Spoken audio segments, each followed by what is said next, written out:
Bom dia, gente. Vamos para mais uma aula de história. Hoje nós vamos dar continuidade ao capítulo 19, sobre a exploração de ouro e diamante. Nós vamos falar basicamente do controle sobre o ouro, porque nós sabemos que é importante destacar que a coroa portuguesa adotou diversas medidas de fiscalização e controle, como a criação de capitanias de Minas Gerais em 1720 e do distrito de Diamantino em 1734, bem como a cobrança de impostos. Então, nós vamos ver que o crescente fluxo de pessoas em direção à região das minas gerou disputas pelas áreas de mineração, das quais levaram a coroa portuguesa a impor um controle político na região.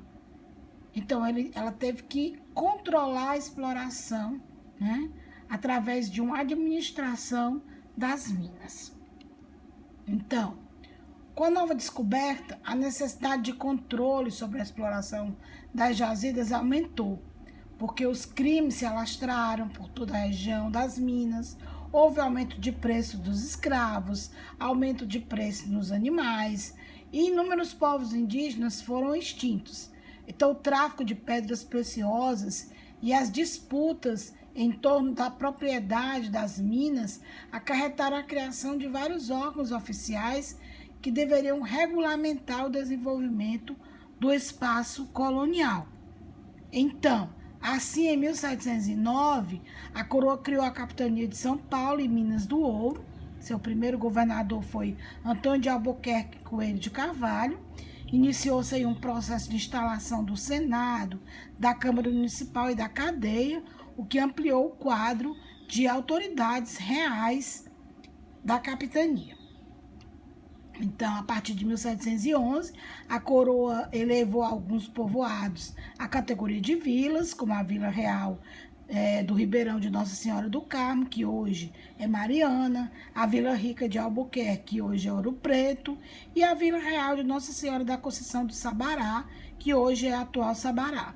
Então, nessas vilas foram estabelecidos alguns órgãos do governo, da coroa portuguesa, que cuidavam de questões judiciárias, administrativas, militares e fiscais. As câmaras, por exemplo, elas estabeleciam as regulamentações locais, administravam os espaços públicos, zelavam pela saúde da população, fiscalizavam as atividades comerciais, promoviam festas públicas e religiosas e geriam os conflitos privados. As medidas tomadas pela metrópole restringiram a liberdade dos colonos e ocasionavam novas tensões e conflitos. Em uma dessas tentativas de resolver a situação, a colônia criou em 1720 a capitania de Minas Gerais, separando-a da capitania de São Paulo, né? Essa mudança intensificou ainda mais a presença das autoridades portuguesas nas áreas de mineração. Então, aí nós temos a mina de diamante, de Carlos Julião, e os negros buscando o ouro aí, de John Maury. Aqui nós temos um quadro de rugendas, né? A lavagem do minério do ouro na montanha Utalomi, né? Que era exatamente a distribuição de datas. Quer dizer, devido ao aumento do controle político, administrativo, metropolitano das minas de metais e de pedras preciosas descobertas no período colonial, então passaram-se a considerar propriedade da coroa portuguesa. Além das questões políticas, a coroa criou uma série de normas rígidas para a exploração do ouro. E assim, cada lavra descoberta só poderia ser explorada com autorização especial, porque ela precisava ser registrada, a mina, dividida em lotes, conhecido como datas, e a primeira data era concedida a quem tivesse descoberto a lavra. A segunda ficava para a coroa e as demais eram repartidas pela Intendência das Minas e concedida por sorteio. As maiores datas eram destinadas aos mineradores que tivessem mais escravos. Então, aí nós temos exatamente aí a montanha Itacolomi, né, que é onde eles exploravam o ouro. Então, a Intendência das Minas, que nós falamos aqui há pouco, era exatamente o principal órgão administrativo português. A Intendência das Minas foi criada em 1702, era responsável por distribuir datas, que eram os lotes, que nós vimos agora, para a exploração do ouro, fiscalizar a atividade mineradora, julgar as questões referentes ao desenvolvimento dessas atividades e cobrar impostos, né? 20% ou 1/5 pela exploração das jazidas de ouro e pedras preciosas, né? Que era exatamente a cobrança dos impostos. Então, em 1702, foi oficializada a criação da Intendência das Minas. Este órgão era encarregado de controlar a exploração, cobrar impostos, julgar os crimes praticados. E a partir de então, quando o minerador descobriu uma mina, era obrigado por lei informar o intendente. Este mandava dividir a mina em lotes chamados datas. E a intendência criava e cobrava pesados impostos sobre os homens livres e escravizados, sobre as ferramentas, sobre os gêneros agrícolas e, claro, sobre o ouro. Então, nós temos aí a primeira intendência de Minas Gerais, que foi em Mariana, e a intendência e casa de fundição de Sabará, em Minas Gerais. Aí a casa de fundição, né? A casa de fundição era exatamente onde circulava o ouro. A circulação do ouro em pó ou em pepitas dificultava muito a cobrança do quinto e facilitava o contrabando. Então, para acabar com esse problema, foram criadas por volta de 1720 as casas de fundição. O que acontecia? Lá, o ouro era transformado em barras e recebia o selo real, o que comprovava que o imposto havia sido recolhido.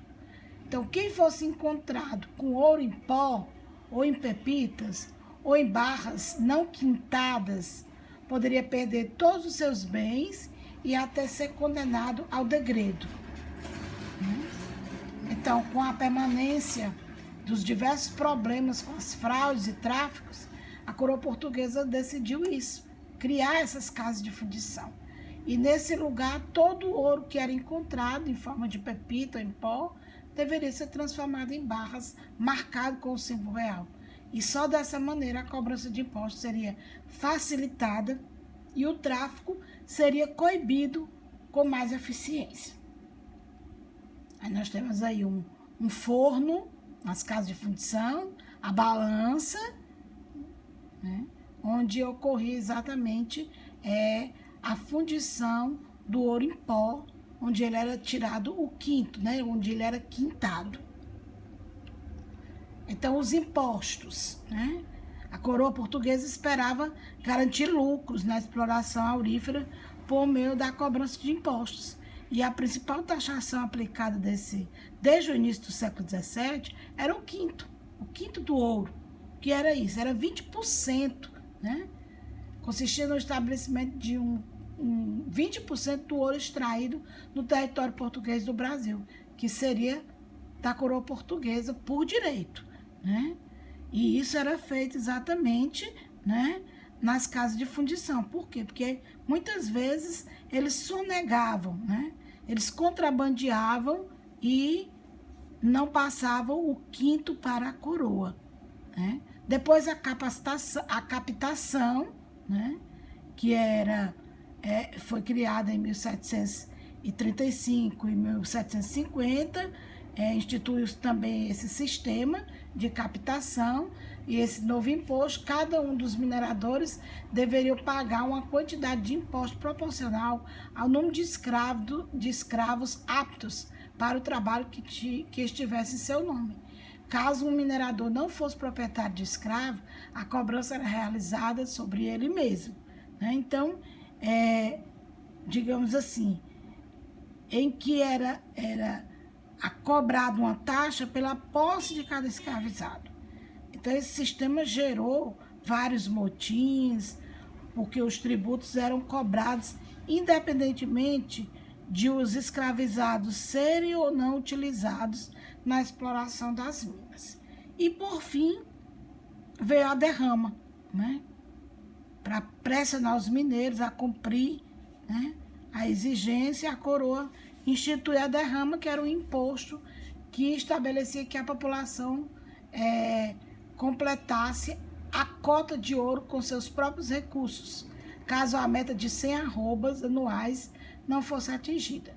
Era frequente que o quinto não fosse pago integralmente, por isso confiscava-se os bens e os objetos. Então, a derrama, né, causou uma série de conflitos. Por quê? Porque em 1762, os esgotamentos das minas começaram a dar sinais e os quintos nunca mais atingiram as 100 arrobas. Então, houve muitas derramas e essa situação provocou durante décadas muita insatisfação, que se agravava cada vez mais a cada cobrança, e a ameaça de ampliação de derrama era motivo de preocupação constante. E dessa forma o clima de revolta se alastrava cada vez mais entre os mineradores. Aí nós temos as barras de ouro quintadas, né, com o símbolo da coroa, como vocês estão vendo aí, né?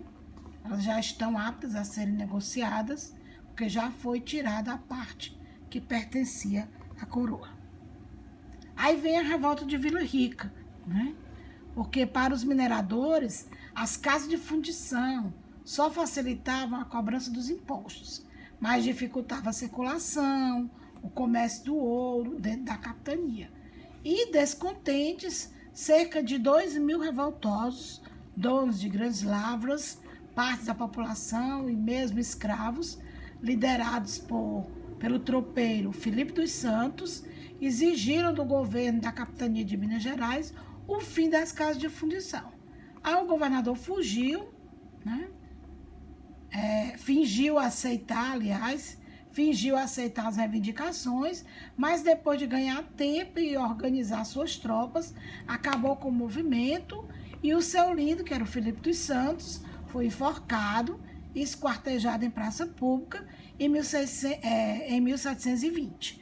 Então, nós sabemos que desde a descoberta das primeiras jazidas de ouro, a região de Minas Gerais foi palco de muitas tensões envolvendo mineradores, né? E é notório que quando foi instalada essas casas de fundições, houve muitas insatisfações, né? E diante dessa situação, então, esses mineradores, né, comandados por Filipe dos Santos, tomaram Vila Rica e exigiram que cessassem, né, cancelassem com essas medidas, né? Aí o governo vai e finge que aceita, né, depois reprime a revolta, né, para que não haja futuros movimentos. Aí Filipe dos Santos é enforcado, o corpo esquartejado, exibido em praça pública, e por isso essa revolta ficou conhecida como Revolta de Vila Rica. Aí nós temos a imagem, né, do enforcamento, esquartejamento de Filipe dos Santos, né? Um quadro também de Antônio Parreiras, o julgamento de Filipe dos Santos. Aí nós vamos entrar numa história engraçada, que é o Santo do Pau Oco. Porque a gente sabe que, de todas as maneiras, o ouro era contrabandeado. Então, diante de tantas cobranças excessivas de impostos e das ações violentas promovidas pela coroa portuguesa, a população que vivia na região das minas criou diversos artifícios, né, para driblar a fiscalização e contrabandear o ouro, é claro, né? Utilizava, por exemplo, de figuras de santos entalhados em madeira oca para transportar o ouro, né? Faziam procissões, né? E como eles não iam parar as procissões, porque eles eram católicos, né, eles contrabandeavam o ouro mesmo, né? Então as figuras dos santos entalhadas, ocas, né, colocavam as peças de valor, né, e por isso ficaram conhecidos como Santos do Paú.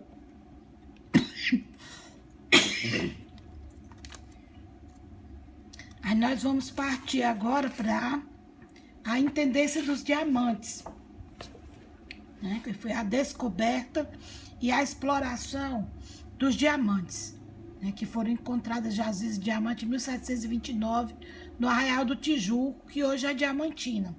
Como era difícil controlar o contrabando e a cobrança de impostos sobre os diamantes, a coroa decidiu em 1739 entregar a extração a particulares, mediante um contrato, que eram os contratadores, né? Então, o contratador deveria entregar a parte que pertencia à coroa. Então, a partir de 1771, porém, a coroa assumiu diretamente a exploração diamantina, através da Intendência dos Diamantes. E tal órgão tinha amplos poderes sobre a população de Diamantina, podendo mesmo controlar quem entrava e quem saía no distrito. Calcula-se que foram encontrados cerca de 160 quilos de diamantes entre os anos de 1730 e 1830 em Minas Gerais. Então, os primeiros diamantes provavelmente foram encontrados no Arraial do Tijuco, né? E após esse achado, a coroa criou o distrito diamantino, né? Como a gente já falou. E como era difícil, né? Não era como o ouro, controlá-lo, então entrega a esses contratadores, né? E mesmo assim, né? Além de impor, né? O quinto, em 1739, o governo português instituiu esse sistema de contrato, né?